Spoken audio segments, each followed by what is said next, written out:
তো কিয়ামতের আগে মারে ভুলে যাবে,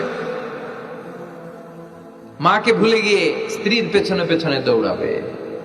খবরদার, খবরদার। আপনি নামাজি হতে পারেন, মুসল্লি হতে পারেন, হাজী সাহেব হতে পারেন, কিন্তু মা যদি বদদোয়া দেয় আপনার সব শেষ, দুনিয়াও শেষ, আখিরাতও শেষ। মায়ের মর্যাদা বাবার চেয়ে 3 গুণ বেশি। হামালাতহু উম্মুহু, কারণ বাবা পেটে ধরে নাই, পেটে ধরছে কে? ওয়াহানান আলা ওয়াহান, 8 মাস 10 মাস এই বোঝাটা বাবা বহন করে নাই, করলো কে?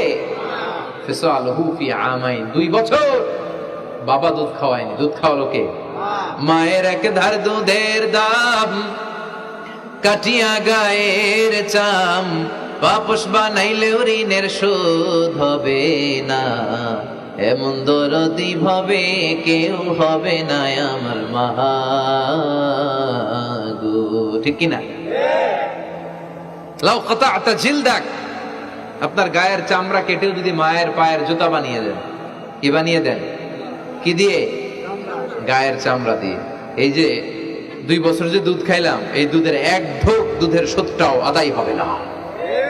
এজন্য খবরদার, মাকে যেন আমরা ভুলে না যাই। মা দোয়া করতে দেরি, ওই দোয়া কবুল হতে। আমরা ছোটবেলায় যে কত কষ্ট দিয়েছি, সবচেয়ে বেশি কষ্ট যখন দিয়েছি মাকে, ওই স্মৃতিগুলো আমাদের মনে পড়ে না। আপনার বয়স যখন 1 বছর, আপনি স্মৃতি হাতরে এত দূর যেতে পারবেন? 1 বছর বয়সে কি কি কষ্ট দিয়েছিলেন মনে আছে?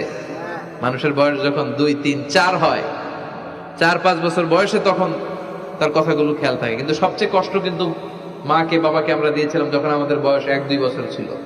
আর মায়ের পেটের ভেতরে যখন ছিলাম তখনও কষ্ট দিছি কি দেই নাই? এক একটা লাথি যখন মেরেছি আমার মা বেহুশ হয়ে যেত। আমাকে আপনাকে জন্ম দিতে যে আমার আর আপনাদের মা কতটা কষ্ট করেছেন খেয়াল করে শুনুন। চিকিৎসা বিজ্ঞানীরা বলে একজন সুস্থ মানুষ 45 ইউনিট পেইন, মানে ব্যথা, একসাথে সহ্য করতে পারে। ব্যথার তীব্রতা, সিভিয়ারনেস যদি এর চেয়ে বেড়ে যায়, হয়তো লোকটা বেহুশ হয়ে যাবে, না হয় মরে যাবে। কিন্তু আমার আর আপনার মা আমাকে আর আপনাকে জন্ম দিতে যে ওই ডেলিভারি যখন দিয়েছিল, 57+, 57 ইউনিটেরও বেশি ব্যথা তিনি সহ্য করেছিলেন।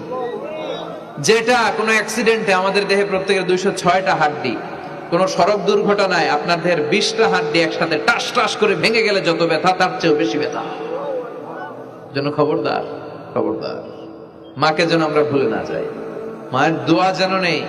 কখনো যদি মায়ের সাথে বেয়াদবি করে থাকি, আমরা যেন মাফ চেয়ে নিই। রাজি আছি তো যুবকেরা? রাজি আছি সবাই? আমরা সবাই মায়ের দোয়া নিব। মায়ের দোয়া ছাড়া কেউ জীবনে সফল হতে পারে?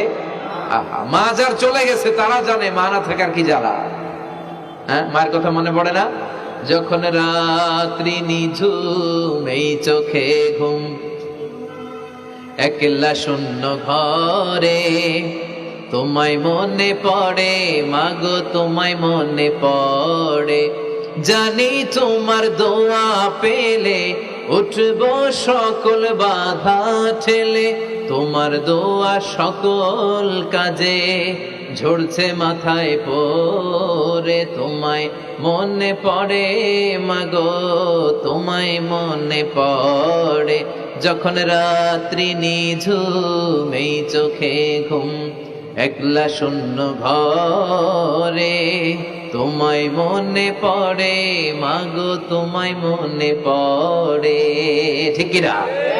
আমরা যারা মা হারা, বাবা হারা, আল্লাহর কাছে আমরা কামনা করি, আল্লাহ আমাদের বাবা মাকে, তাদের কবরগুলোরে তুমি জান্নাতের টুকরা বানিয়ে দাও।